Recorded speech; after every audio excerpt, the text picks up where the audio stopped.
Misappropriation, pilfering, rip off, knock off, embezzle, run off with. Welcome back, SRT.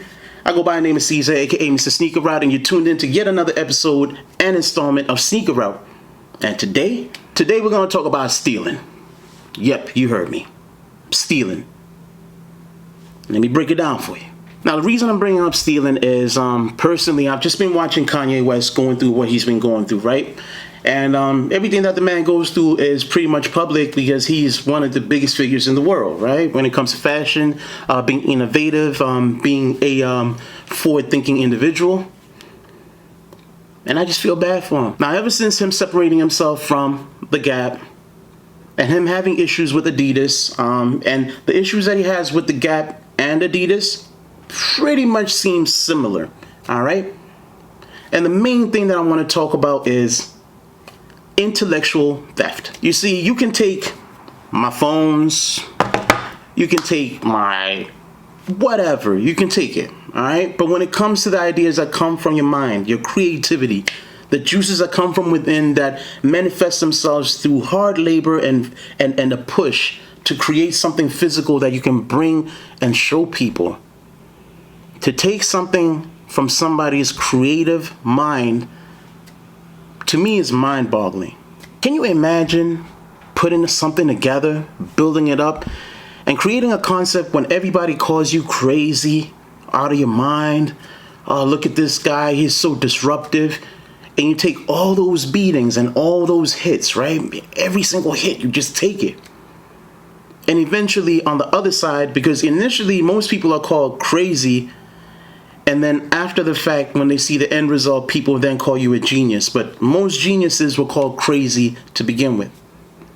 And here's this guy from the south side of Chicago, rising up in the ranks from being called crazy for his dress code and everything that he was ostracized for, to being a man who is respected and revered when it comes to this clothing thing that we are all obsessed with. But can you imagine how he feels watching his creations being bastardized and just sent everywhere, right? See, I don't have a problem with people being inspired because we all inspire people. We inspire each other.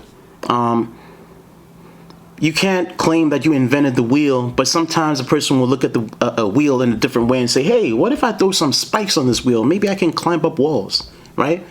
He sounds crazy at the time, but he's being creative. He's thinking outside of the box, you know? He's not afraid to take a chance.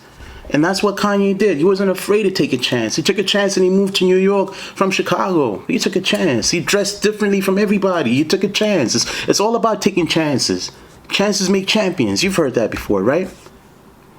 So for the Gap to create a slide that looks identical to the slide that Yeezy has, and the only difference between the two, if not the colorways are similar, but I'm just saying, the only difference between the two, man, is one will have a Gap print on it and the other one is going to have the Yeezy print on it, the Yeezy brand on it, right? The same thing with the Adidas slides. The Adidas slides is the same thing. The slides look identical in concept to what Kanye is doing, right? The Adilet slippers that look like Lego or look like a mountain ridge, those ones, I hear they're super comfortable, so don't get me wrong. This is not me hating on the product. This is me hating on, not even hating, like, because nowadays when you tell the truth, it's called hate. But I'm just keeping it real in regards to the experience behind that man and what he has to deal with, seeing his creations, yet again, I will use the word, being bastardized, right? At least pay homage to the man. At least break bread with the man. At least consult the man when it comes to even the hiring process of who is involved in the brand that he's working on. If you have people under the same umbrella working for you, cool. But let this guy be involved in the people that he's choosing to work on his brand, because he wants to choose like-minded people who will have a synergy with everything that is going on, so everything runs smoothly, right? But it's not limited to just Adidas taking and biting a whole chunk out of this man's style and, conceptually, right? You have Nike as well.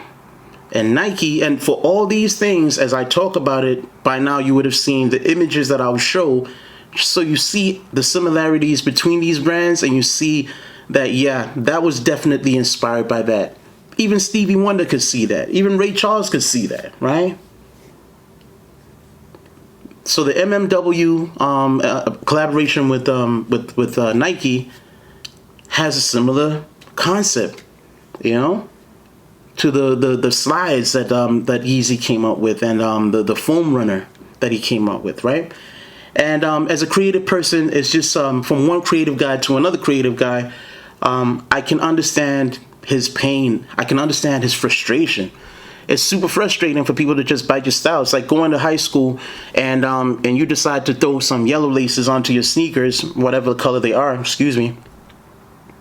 And then you come to school the next day and everyone is doing it. Now, on one side, you look at it this way. You have the type of influence on people, and people look at you and they trust your forward-thinking nature and they'll copy your style, right?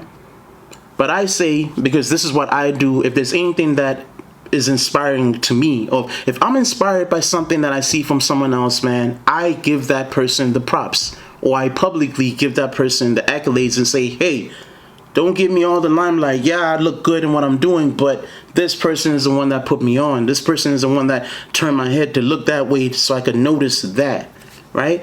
And that's all these brands have to do.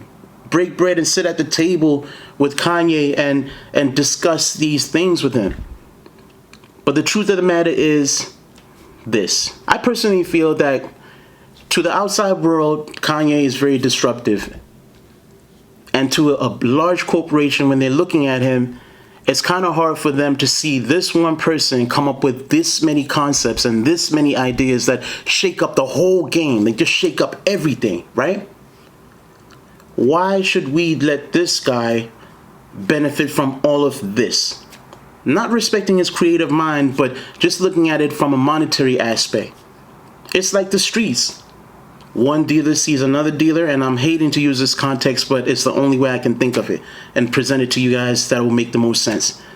If man A and man B are both working a product, and man A has got a great way of working the product, and man B has never thought of working the product the way man A is doing it, man B is going to start to get upset with man A, and maybe man B has more resources than man A, even if man A has a better creative mind than man B.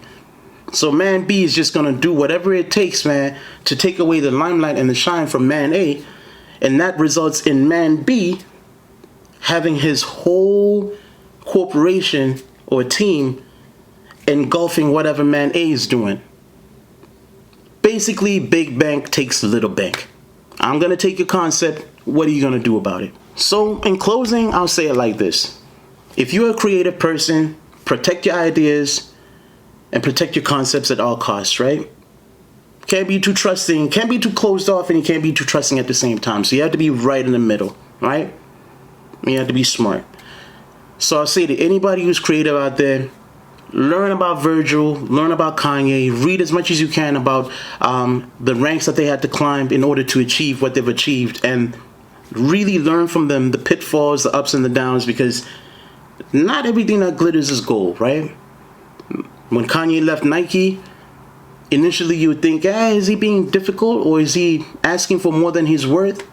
And then he moved on and he showed that his worth was truly what it was worth, for lack of a better word, right? He proved his worth, right? Truly proved his worth.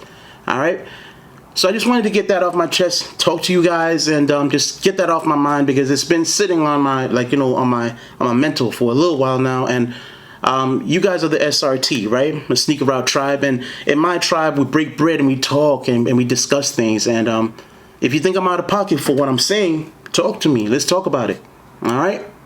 And with that being said, walk tall, think rich, don't bow your head unless in the face of God. Because if you do, you drop your crown, and you do not want to do that because you're kings and queens. I go by the name of Caesar, aka Mr. Sneaker Route.